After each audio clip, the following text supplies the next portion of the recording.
are out here, and it's been over 100 days of bombing schools, of bombing places of worship, of bombing babies. But there is something that is real. Gaza still stands. Gaza still stands. And the people of the world still stand with Gaza. Regardless of what the NYPD and the political misleadership of the city thinks and wants to do with us, we are carried by the force of history. Let's say that together. We are carried. That's what I'm talking about. Because you see, there hasn't been a freedom fighter. There hasn't been one liberation leader that has not been persecuted, that has not been demonized, that has not been criminalized by the capitalist state. In fact, we would have to be ashamed if they opened road for us. We would have to be ashamed if they got us on their mainstream media, because that would mean that we would be on the wrong side of history. We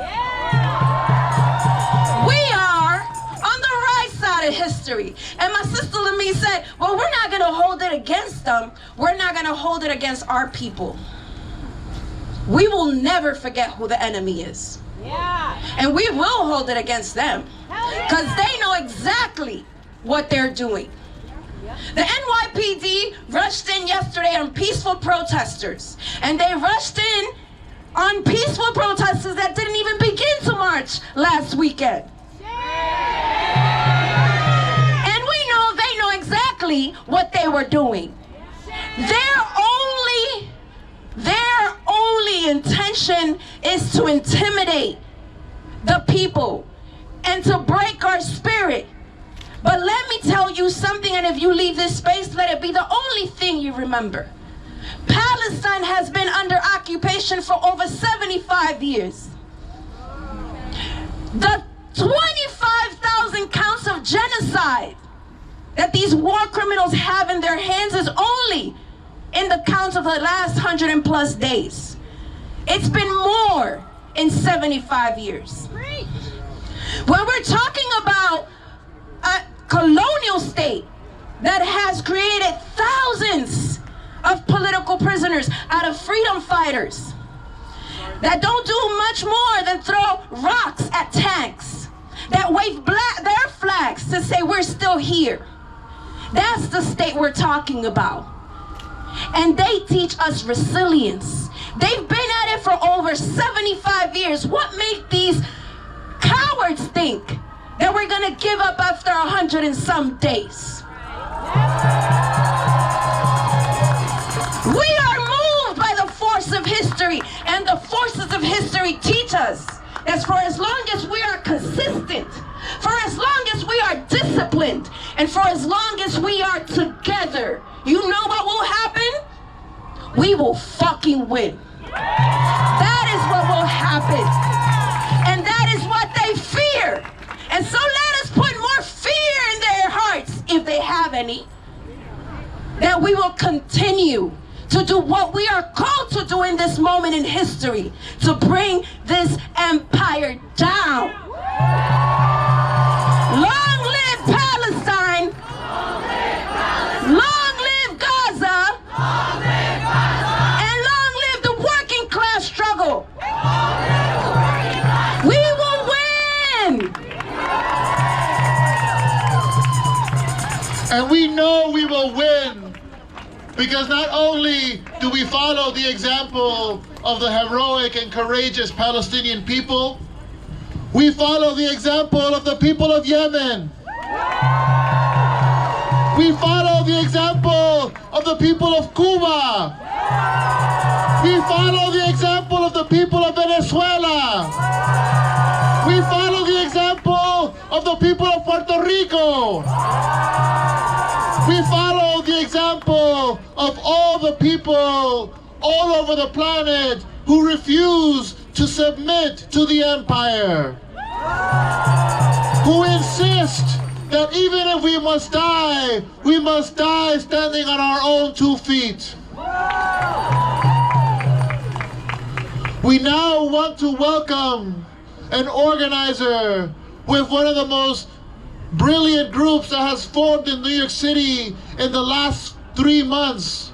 Health Workers for Palestine.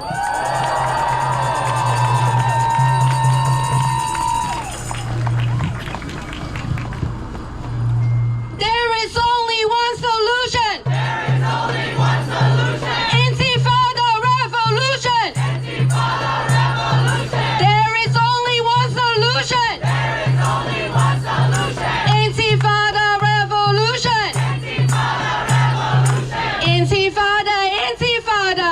Intifada, intifada. Long live the intifada. Long live the intifada. Sisters and brothers, my name is Mena. I'm a nurse and I'm here to represent my people, all of you. And I'm from the Healthcare Working Group for Palestine. Yesterday, the Director General of the World Health Organization broke down in tears while giving a press conference. The only thing he was able to say is that the situation in Gaza is quote-unquote beyond words. He wasn't able to speak and left the podium. The Director General is Ethiopian and has seen everything. He went through 2 years of bombardment in the war between Ethiopia and Eritrea and experienced famine. What he was trying to say is that Israel just destroyed 3 more hospitals. Nasser Hospital, Al-Qasr Hospital, and Al-Amal Hospital. Now there are only 3 hospitals left in all of Gaza. There was once 36. My grandfather was the founder. He was trying to say that on Wednesday, Israeli tanks shelled the biggest UNRWA shelter in the north, killing 75 people and injured hundreds of others. He was trying to talk about how he had seen Israeli soldiers shoot children for sport, and they used 50 caliber bullets designed to go through armored vehicles. He was trying to talk about how a 5-month-old baby died of starvation. They're Christians in Palestine. He was trying to talk about how every day the IDF blocks 100 aid trucks from entering Gaza. He was trying to talk about how Israel kidnapped Dr. Bassar Makdad, the head of orthopedic surgery at Nasser Hospital.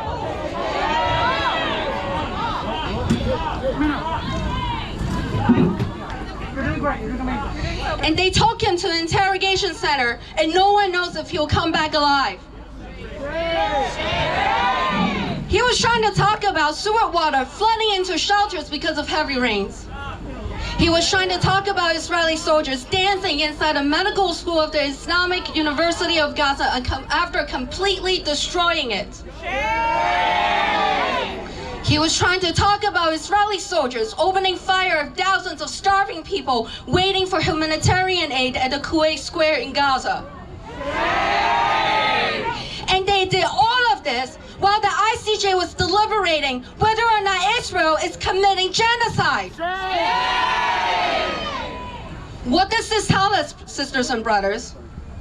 Israel is laughing in the whole world while they commit a genocide.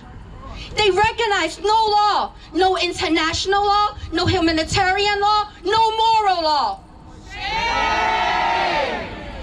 In their satanic worship of death and destruction, they have become the enemy of every human being on this planet.